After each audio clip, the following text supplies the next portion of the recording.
നമുക്ക് ഒരിക്കൽ കൂടി നിലമ്പൂരിലേക്ക് ഒന്ന് പോകാം. LDF സ്ഥാനാർത്ഥി എം സ്വരാജിന്റെ ഒരു പ്രതികരണം വന്നിട്ടുണ്ട്. നമുക്കറിയാം LDFന്റെ ഇന്നത്തെ ഒരു പ്രധാനപ്പെട്ട പ്രചാരണ വിഷയം എന്ന് പറയുന്നത് തന്നെ ഈ മഴവിൽ സഖ്യ ആരോപണമാണ് എന്നുള്ളത്. ഈ ജമാഅത്തെ ഇസ്ലാമിയുടെ UDF പിന്തുണയ്ക്കെതിരെ എം സ്വരാജ് ഇപ്പോൾ സംസാരിച്ചിരിക്കുകയാണ്.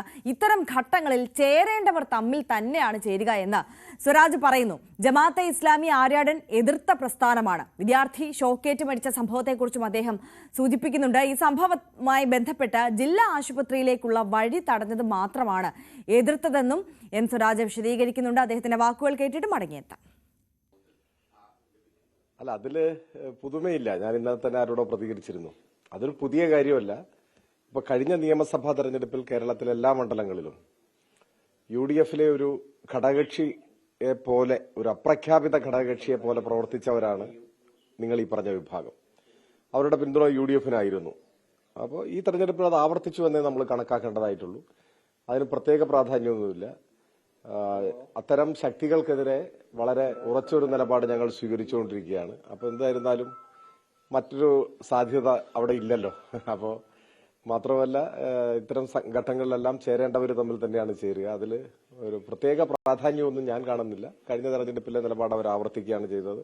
ആ നിലപാടിനെ കേരളം തള്ളിക്കളഞ്ഞതാണ്. അത് കഴിഞ്ഞ തെരഞ്ഞെടുപ്പിൽ നമുക്കൊക്കെ അനുഭവപ്പെട്ടതുമാണ്. അതിൽ പ്രത്യേകിച്ചൊന്നും ഒരു അഭിപ്രായം ഞാൻ പറയേണ്ട ആവശ്യമില്ല എന്നാണ് എനിക്ക് തോന്നുന്നത്. അദ്ദേഹം വളരെ ശക്തമായ ഒരു നിലപാട് ഈ കാര്യത്തിൽ സ്വീകരിച്ചിരുന്നു.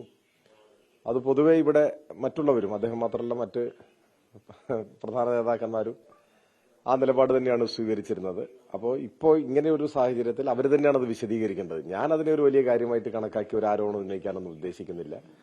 പക്ഷേ കോൺഗ്രസിനെ സംബന്ധിച്ച് വിശദീകരിക്കേണ്ടതായി വരും അവരുടെ പ്രവർത്തകരോട്, അവരുടെ അണികളോട്.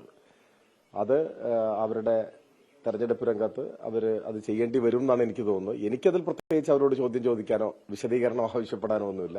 ഇതിൽ അപ്രതീക്ഷിതമായ ഒന്നുമില്ല താനും. പക്ഷെ ഇത്തരത്തിലുള്ള ഒരു നിലപാട് സ്വീകരിച്ചതുകൊണ്ട് അത് തെരഞ്ഞെടുപ്പിൽ ഏതെങ്കിലും തരത്തിൽ ഞങ്ങളെ ബാധിക്കുന്ന ഒരു പ്രശ്നമായിട്ട് ഞങ്ങൾ കണക്കാക്കുന്നില്ല. ജനങ്ങൾ മതനിരപേക്ഷ നിലപാടിനോടൊപ്പം നിൽക്കും എന്ന കാര്യത്തിൽ ഞങ്ങൾക്ക് ഉറപ്പാണ്.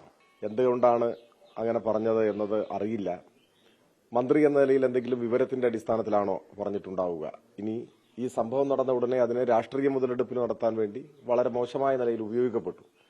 ഞാൻ മുമ്പേ സൂചിപ്പിച്ചിട്ടുള്ളതാണ്.